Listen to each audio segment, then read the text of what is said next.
From the sports desk, 80 participants are taking the long ride to educational freedom. The Legacy Ride4Hope is back with a 550-kilometer journey from the 20th to the 23rd of September. This time it's raising funds to build classrooms in underfunded schools. The ride, it'll start at Nelson Mandela's former home in Vilakazi Street and end at Madiba's capture site in Howick. Ride4Hope is also an official Nelson Mandela International Day initiative that encourages social cohesion. The man who will lead the journey to Howick is former cycling champion Luthando Kaka, and he joins me now in studio. Mr. Kaka, thank you so much for your time. Absolute pleasure having you in. Talk to me about, I mean, we know why you would start at Vilakazi Street. That is a heritage site in its own, but just the significance of choosing this particular route heading to Howick. Okay, no, good morning, Marin, and good morning to the viewers, and thank you for having me. I think it dates back to the time when we started the Nelson Mandela Legacy Ride4Hope, which was in 2018. So this happens to be the very first route that we took for our first installment of the ride. So we are actually looking forward to having the ride take us back to where we were actually started the event when we were celebrating the centenary year of Nelson Mandela. Would you perhaps, I would imagine this is not going to be the only ride that you're going to have, you know, over the course of the years of this initiative. Would perhaps you guys consider going to Kunu, for example? Indeed, no, indeed. I mean, the ride over the years has actually evolved. I mean, when we started, it was just, I mean, we started the idea with Mr. Liu from the Tesele group. And I mean, back then we thought of how can we as the cycling community, I mean, play a part, I mean, in terms of making a change in the country. And we decided, you know, how about a cycling ride that would have that would rally the cycling community to come on board, raise funds for schools and NGOs. So that's pretty much how we started to say, what can we do? And we decided on, of course, the Nelson Mandela House in Soweto, and we decided on the Nelson Mandela capture site in Howick. So even with COVID-19, then we had a virtual event. So over the years, the ride has actually evolved, and we are definitely considering taking it to other provinces, not only because, of course, last year we started Soweto, we did Free State, and then into KZN. This time around, we are going via Standard in Mpumalanga into KZN. So I think that's also quite a great idea, I mean, to say, how about we take it to Kunu? So we're looking forward to looking at the ideas and how we can grow the ride and actually bring change in the most remote areas of the country. You talk about the cycling community. You keep bringing that idea up. What exactly is the cycling community? Who exactly is taking part in this? Because 550 kilometers, not even a Tour de France stage is that long. In fact, that is about probably 3 Tour de France stages in one, usually. Yeah. You know, what kind of cyclist gets involved in something like this?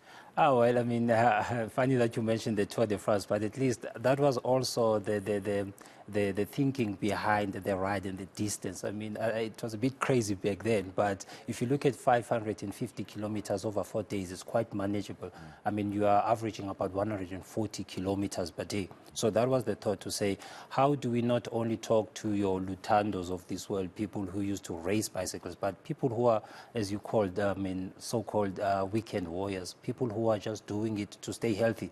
And these are distances that are manageable for those people. And that's why we talk of the cycling community, because it's not a race, it's a ride to bring hope, to make a difference, but also a ride that pretty much accommodates anyone that is able to do, I mean, at least, 3-4 hours on a weekend, and maybe try to also stay active on the weekday.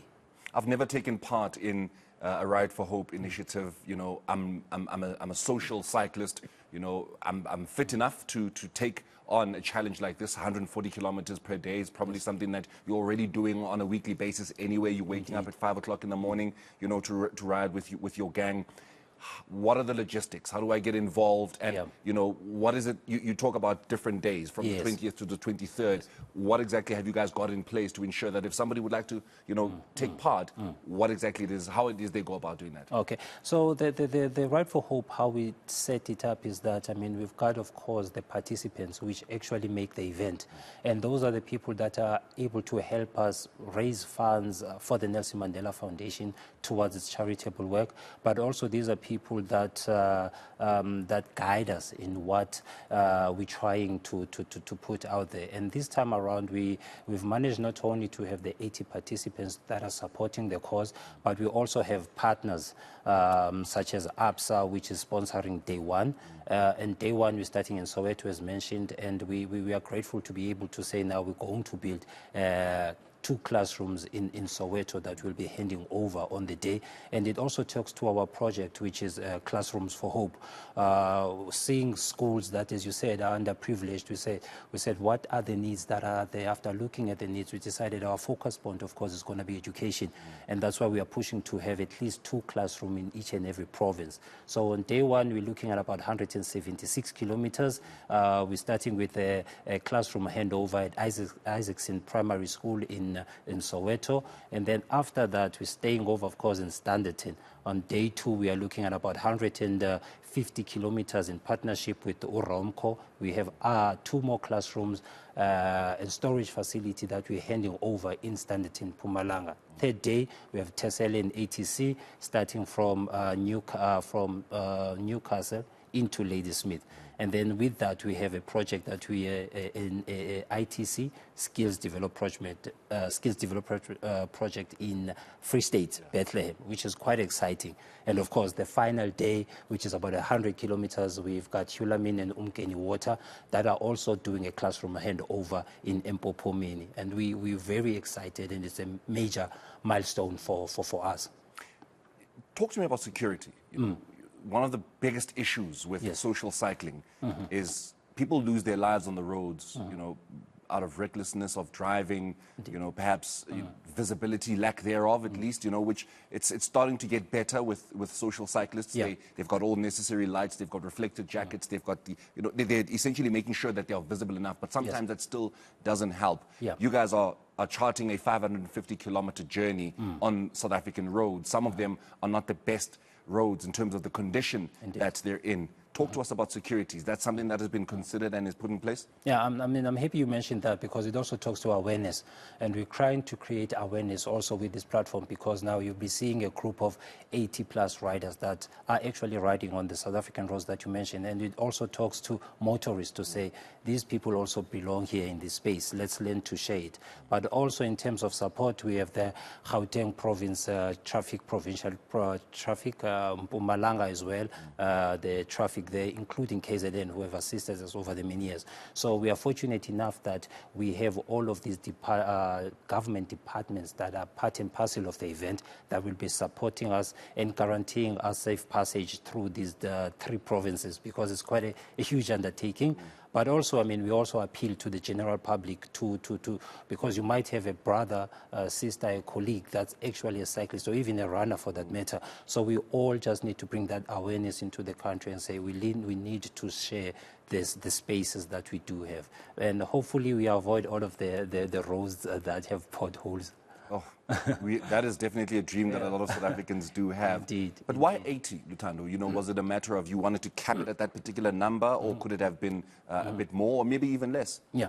No, I think we looked at 2 things.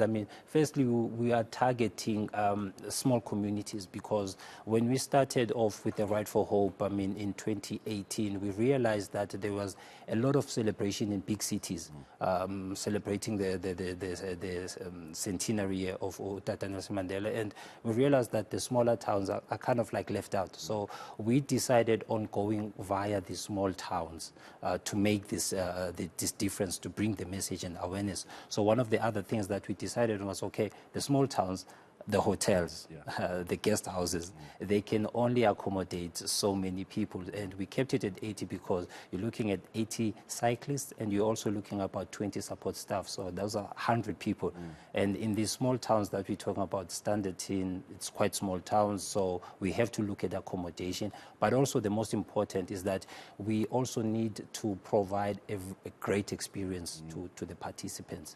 So we didn't want to go too big and then maybe not be able to deliver that experience, but also guarantee safety for the participants. You use this word quite a bit, which I find it to be very important, awareness. That essentially this is what the initiative is about. It's about awareness on a number of matters. Indeed. You yourself are a former professional cyclist, so awareness for you would also come in the sense of, inviting people to try and take an interest in cycling. Yes. Be it social or even professional. Yeah. You're somebody I would imagine who cycling is quite, it's close to your heart. I mean, as you trek through these small towns, how much of that awareness of cycling is something that you can get involved in, especially for the young ones who may not be exposed to such things as the kinds of bikes that I imagine you guys will be on, which are quite pricey, but they are for professionals. How important is it to bring that kind of awareness as well, with cycling to people that are not exposed to it? No, I think that's a great point, because also what we do, as you mentioned, my background as well, is that, a lot of people see cycling as a privileged sport, quite expensive and all of that, but we're trying to change that. We're trying to say these are your brothers and sisters. These are people that you grew up with back home and you work with. And these are people that also care very much about the social challenges in the country. So the thinking behind it was always to bring those people to say, these are also people that are affected by these social challenges, and now these are people that are doing something about it, which is also taking out of their own pockets to create the change, to bring about the awareness. But also, these are also people that we realize that are able to help us pull the corporate support that we need to bring to standard team, because a lot of people don't know there is a standard team. It's small towns, so we said, how about we bring that awareness with us? The people that are following these cyclists, people that are following these corporates, how about we bring this type of awareness to them and hopefully encourage any person to participate on the event, and also find ways and means to be part of the change. If you go to our website, which is www.Legacy Ride4Hope, you will find that we've got many initiatives that we push through the platform. Not only the schools, but skills development through ATC, and something that we plan on growing. Last year we also worked with Lions Cricket with a donation of ITC equipment with Tesele and ABSA in Soweto at the cricket grounds there. So those are many initiatives depending on what the organization we partner with require. If it's education, it's sport, we will do those, because they are all towards developing the youth of South Africa. Just before I let you go, I want to tap into the professional cyclist in you and talk the state of South African cycling. We are a year away from the Olympics, and we do not look like, especially just across the board in Olympic sports, if you look at what we've just done at the World Athletics Championships, we do not look like a country that is strong enough to really put up a case at the Olympics. Just talk to us about the state of cycling, and I even bring in, grand tours. Yes. We only have one South African that is competing there, being Louis Meintjes. Is there some pride to take in the state of cycling going into a big event like the Olympics? No, it's quite unfortunate. The state of professional cycling in the country is not where it's supposed to be. It's not where it used to be. One of the most unfortunate things is that we had a team like MTN Quebec, which was for South Africa, which put South African riders first. However, we don't have those type of platforms. Now we've got clubs that are there to get the youth into the sport, such as Vilakazi in Cape Town, Vilakazi in Free State, and many other clubs throughout the country. So as far as entry level, people on the ground are getting riders in. And now we are talking about that step. We had Exinity Vilakazi taking over 12 youth to all over Europe for a month and in the UK. So it's now left to pockets of people trying to bring about the change and trying to get our riders onto that level. So I really wish that hopefully the Federation is listening, and we could actually come into a round table, discuss the state of cycling in the country, and come up with means and ways to change that perspective. And hopefully, as you said, see the next Nicolas Lamini, next Sengozo Jim, and many other youngsters go to that platform.